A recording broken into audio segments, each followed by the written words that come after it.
Hi everyone! Kumusta po kayo? Gusto ko lang i-share yung experience ko sa gardening. At kung ano at paano nakapasok sa paa ko ang hookworms. I hope na mapanood niyo ang video until the end because I will explain this topic in detail.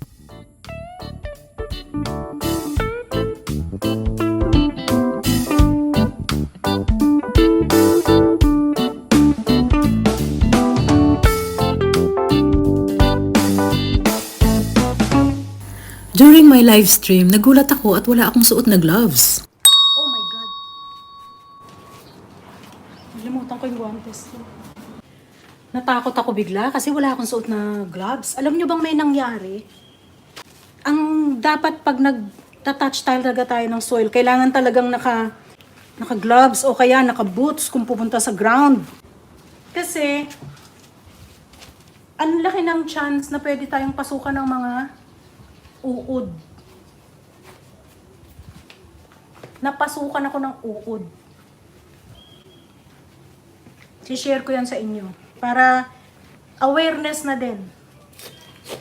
Alam ko na madumi ang soil. Kaya lang minsan, taken for granted tayo every time. Bulati siya, hindi siya uod. According to the doctor, galing sa feces ng dog or cat. Ngayon, that time meron akong pusa dito, yung mga pusang gala. Pero nandun lang siya sa labas. Doon ko lang siya pinapakain. Tapos ang nangyari, pag nagdidilig ako, marami-rami yung dinidiligan ko. Nakapaalang ako. Tapos, itong drum na pinagbabarang ko ng Monstera, pinansasahod ko dyan tubig ulan. So, purposely, nilalagay ko sa likuran. Hindi dyan. Kasi gusto kong maglakad for exercise. So, kukunin ko yung panalo ko, lalakad ako doon, tapos babalik dito, tapos didiligan ko sila. Hindi ako gumagamit ng hose kasi gusto ko nga maglakad. Tsaka the same time, maganda yung tubig ulan. Lalo ito, tubig ulan yung mga pinandidilig ko dito. Then, lagi ako nakapaa. Gusto ko kasi nakapaa. Ang pangalan nga pala nito, cutaneous migrans. Parang ganyan. Cutaneous migrans. May isa pa sa gitna. Nalimutan ko na. Ano siya? Hookworm.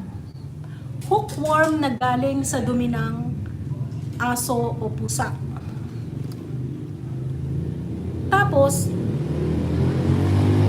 makailang beses akong noon, siguro 2 weeks din akong nakapaa pag nagdidilig kasi minsan pag mainit ang panahon, twice a week, gano'n. So nung naramdaman ko, ang mararamdaman nyo unang-una, sobrang kate. Sa paa. Sa gilid ng isang finger natin sa paa. So akala ko, kagat ng lamok kasi may pagka-blister ang dating. Pero mas makati pa doon sa kagat ng lamok. Mas makati pa doon. Tsaka, may kate na may halong pain. Yun. So, akala ko blister lang. Ginawa ko, nag-sterilize ako ng isang needle. Prick ko yung yung blister na yun para lumabas yung liquid. Tapos nilagyan ko siya ng antiseptic. But then, tapos nilagyan ko antifungal. Akala ko naman kasi alipunga. So, after nun, nung magdamag, makati na may sakit. So, yun ang naghahalong doon. Yun ang naghahalong feeling. Magdamag yun. Tapos nun, kinabukasan, yung blister lumipat sa kabila. Sa gilid Tapos lumipat sa kabilang daliri. Lagyan ko ulit ng antiseptic. Hindi yata umu-okay. Pagtapos nun, umaano na siya. Ayun, doon ako natakot. Kasi umakyat siya, kala mo, may bulate talaga nasa loob.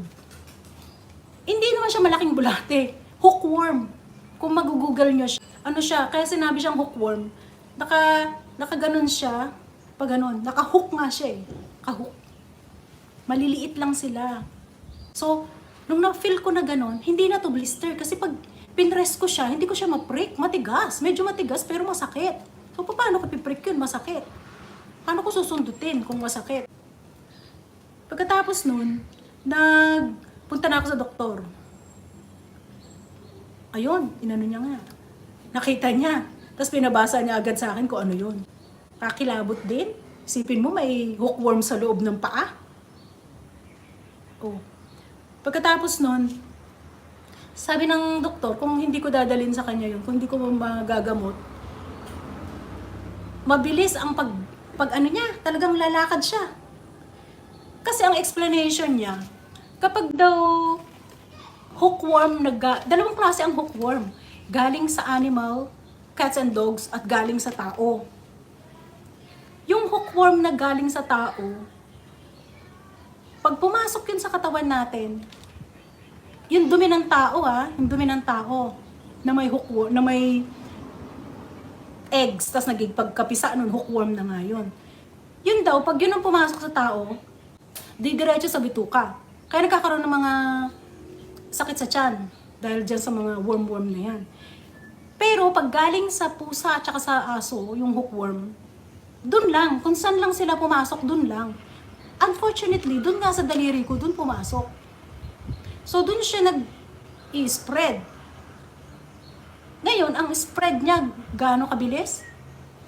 In an hour, mag-spread siya ng 2 cm. Ganyan siya kabilis humaba.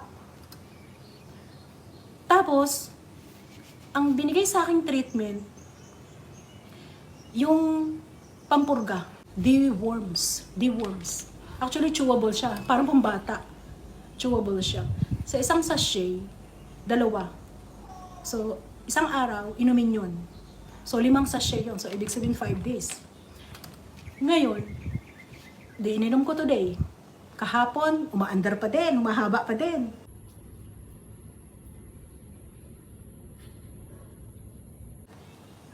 Ibig sabihin, buhay na buhay pa din. Pero may maibibigay na cream. Yung cream na yun, napaka-effective pala nun. Fusicort ang pangalan.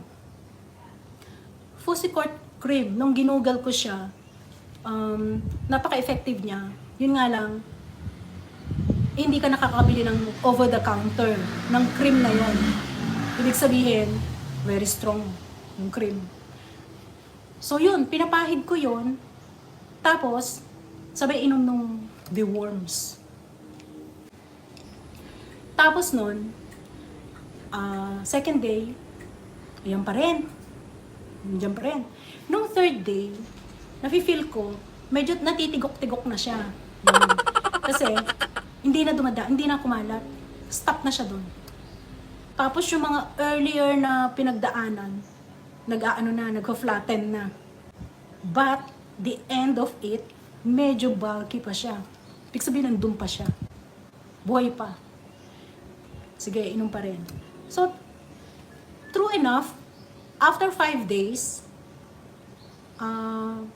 okay na yung nag-flat na siya. Pero mapula pa din. Pero nag-flat na. Hindi mo na, nakakadiri kasi, yung ma-feel mo na maumbok. Yun na nakakadiri. But then, sabi ng doktor, hindi lang naman sa mga hardin natin nakukuha yan. Kahit daw sa beach, kaya punta ka ng mga, kung ano yung pasyalan. Kaya kunyari, sa beach, doon sa sand, umupo tayo doon, di ba? Hindi. Nagkakaroon din daw nito sa sa parteng likod. Meron din daw yung pinag-upuan. Nagkakaroon din siya. Dapat sasapin na ng tuwalya. Kasi hindi natin alam, pumunta yung aso doon, pumunta yung pusa, dumumi doon. Eh kung infected yung mga yun. Di naman lahat ng dumi nila may problema. Pero nabasa ko, pinupurga pala sila. Yung cats and dogs, yung mga pets talaga, yung mga alaga, kailangan pala silang purgahin. Kasi nga yan dahil sa hookworm. Tapos, after 5 days, 6 days, 1 week, flat na. Okay na. Ayan, nawala na siya. Pero andyan pa rin yung marks. Yan, totally fine. Okay na.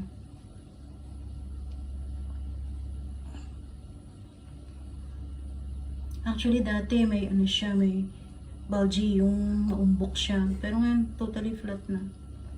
Yan.